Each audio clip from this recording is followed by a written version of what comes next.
First name here is Paul George. Paul George. Where's Paul George gonna go, man? Where's Paul George gonna go? Is he gonna go to Orlando? Like, I don't know if I should be excited or not. Like, Paul George, Banchero, Wagner, throw him some money.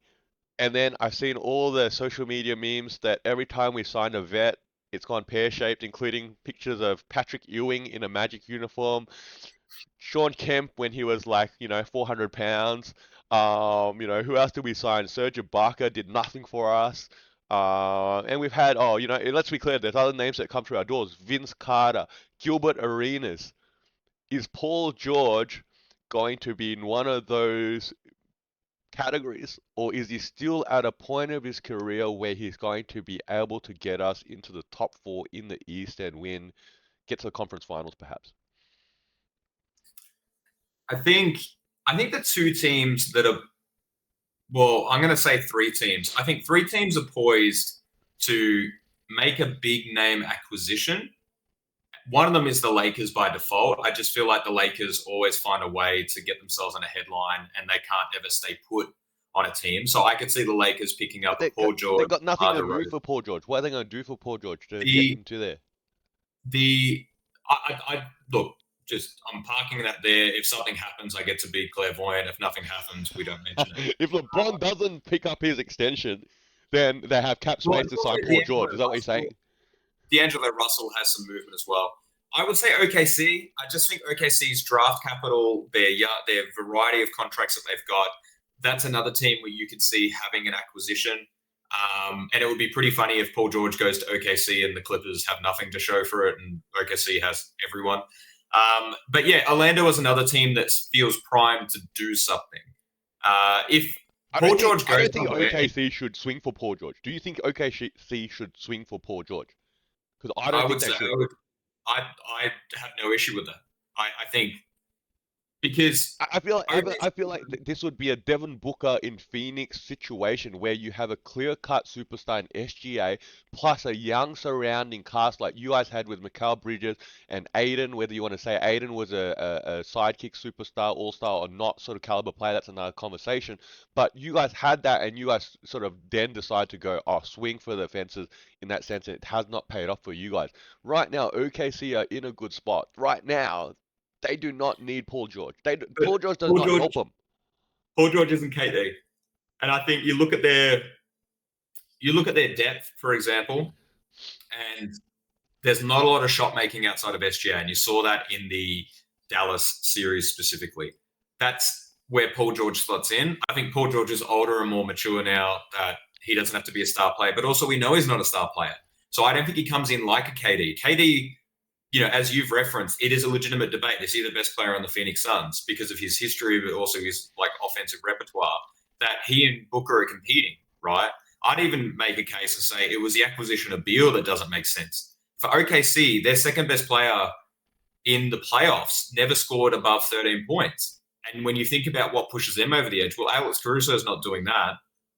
So that's where I think Paul George can have a legitimate stake. Paul George could go to OKC, average 20 points. No, but here's the thing. OKC doesn't need. OKC is relying on internal development. Jalen Williams is going to get better year 3. Yeah, Chet in year 2 is going to get better. Even SGA potential still has, room to grow in that sort of sense. These are players already there, along with their younger rotational bench players like Carson Wallace and so on and so forth. Yeah, they're going to get better. Yeah, and they're bringing Caruso already as a defensive vet in that sort of sense. They don't need PG. They don't need PG. I don't know. I would hate it if he ended up in OKC. I don't see that as a positive move. Well, if he ends up on Orlando, you'd worry about the same thing, right? Unless Wagner gets packaged, because Paolo's clearly asserted himself as being the better player of the two based off the playoff. But we don't need to move players. We got money. We got cap space.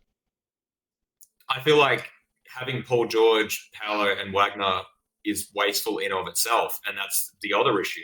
So, and then you need to get off one of the. Look, personally, I say you get off Wagner if you had to make the call, and you get off Wagner because if he stays on a team with Paul George and Paolo, then I think his production takes even a further dip, and you lose trade value for him.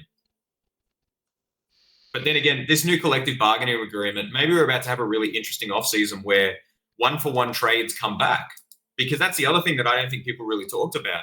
how long ago was it that 2 players were traded 1-for-1 like that with Giddey and Caruso? Normally, it's always a lopsided.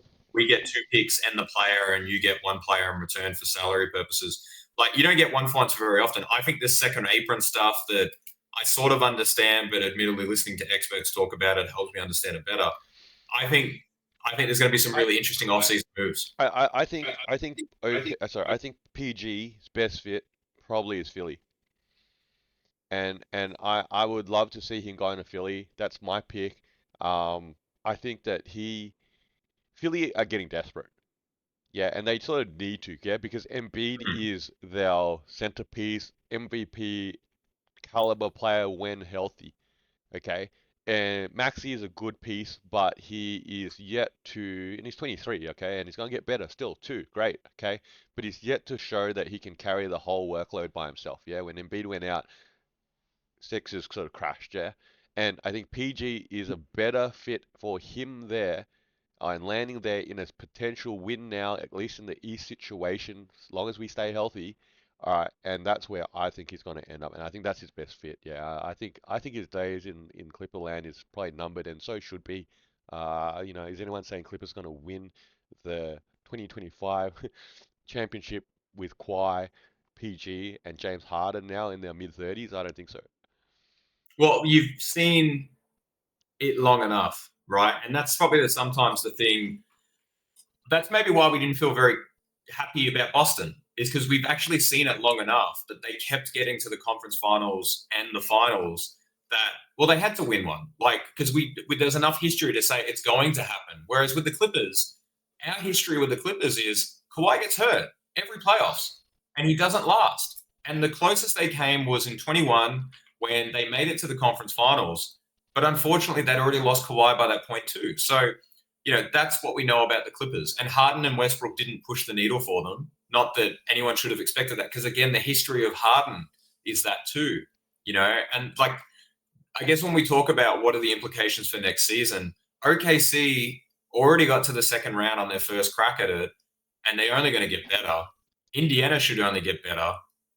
And Denver should loiter around. Minnesota should stay there or get better. We kind of know the teams that are going to get there. And that's probably why we get excited about Paul George moving, because we know that he stays on the Clippers, nothing happens. We know him going somewhere else at least changes their chances. Where do you think Paul George is going to land for you? Give us your pick.